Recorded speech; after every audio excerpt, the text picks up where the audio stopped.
So we're getting ready to load the camper onto the truck, and while he's going to get in position, we go ahead and we usually raise the jacks to about 29-30 inches, just so we know we're clear. And then we've already put the stable camper back into its riding position, so you can see that the stabilizers are no longer visible. And then he's going to start making his approach. He may have a couple of corrections and I'm going to have to help him at some point.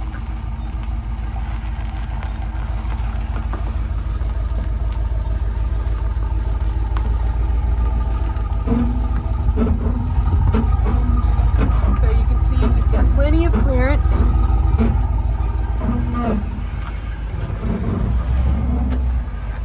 So he was close on that side, which he saw, so he's making a correction. And I'm gonna just scooch in here in my position. You got about an inch on my side. Saying the same. All right, it's getting better.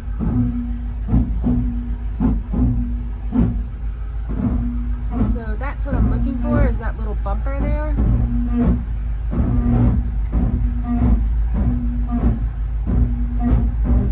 It's the same.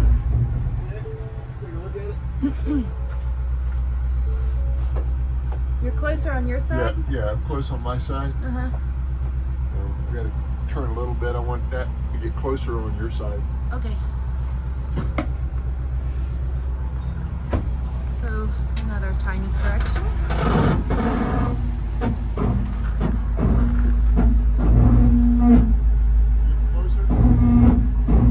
Yes.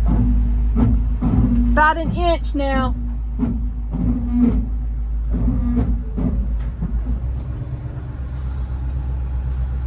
Plenty of space on my tire wheel. Yeah. Plug in the lights.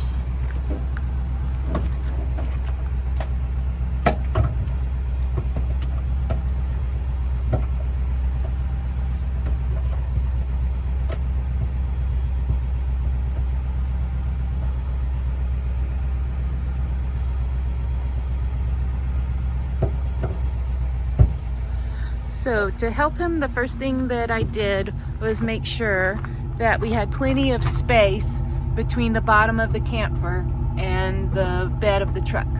Then, as he starts to make his approach, I get into position right here and I watch out for the tie down.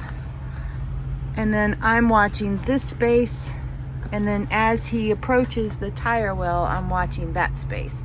And then I'm keeping an eye on that bumper, and I'm supposed to tell him, you know, in inches where it is and if it's getting closer or further away. And then I'm a little closer on the driver's side, the bottom of the unit to my inside of my fender well. So what I can do, if it's not quite centered, when I'm lowering the camper into the truck bed, I can lower this side down first, which will kind of crab it over a little bit until it's centered, and then come down with both. So it's an easy way to cheat. Somebody showed me that trick online, Destination Now. Thank you for that, and it's a big help. So you don't have to be dead center. You can use the angles to help you. Same way, front and back. When I get close to the cab, if I'm not all the way touching, I could lower the two front legs a little bit until I hear it rub, and then I know it's going to be solid, and then come down the rest of the unit. Okay, so he's gonna get back in the truck, make his final approach, and we'll get it all snug in the bed. Yeah, I'll just watch these bumpers. I may need to lower it some, I think, because of This. too high. Yeah. Okay. So coming down with it. I want these to pull this rail here, so I got a good fit. And I'm gonna go ahead and sheet to your side a little bit.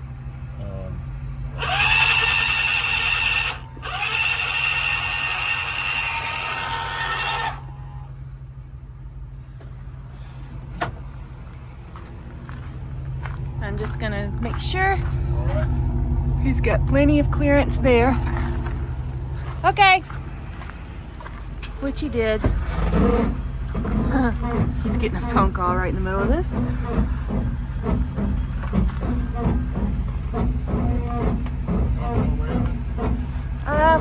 Looks like about 2 inches. And you're touching. And so now all we gotta do is lower the jacks and we're in. 5 minutes, 37 seconds.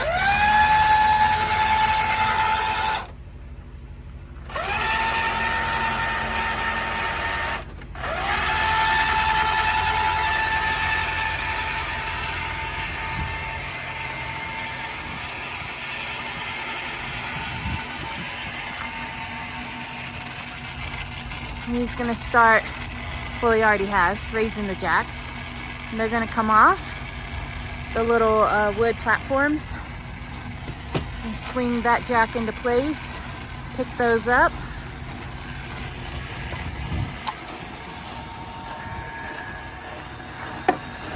Put them in their little holder.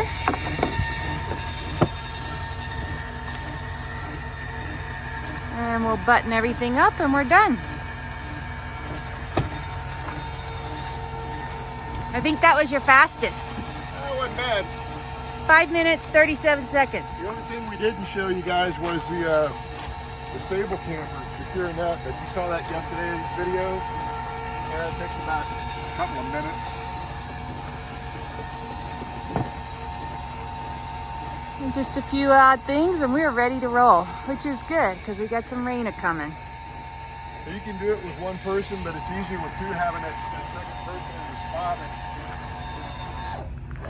And like Jill said, using that little bumper stop kind of as a reference.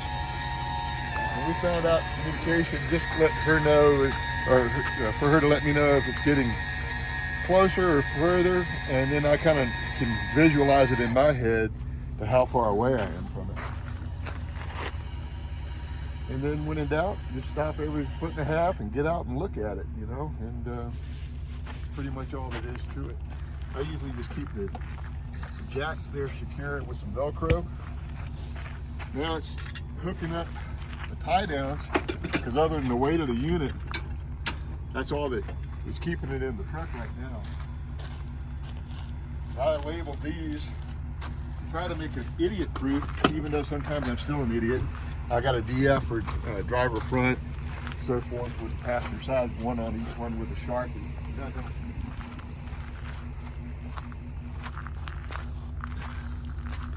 And I have them pre-positioned where they need to go.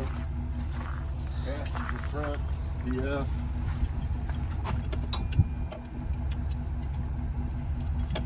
Once you're in place, then it's just doing the locks.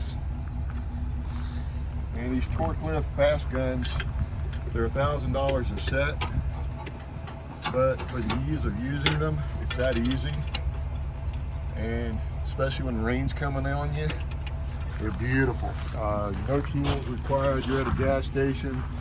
Maybe the load will shift in there a little bit. So maybe when you get to a gas station, one of them's a little loose, like this one's a little loose. So all I can do is spin this a few times, just screw it up in there, makes it tighter, and then put your lock in place. Double check and be sure your locks are good. This side's done.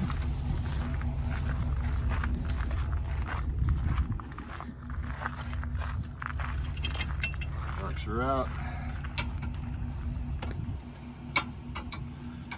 This one may be a little tight. So this one. That's probably from that shifting in the bed when you laid it in there. Yep.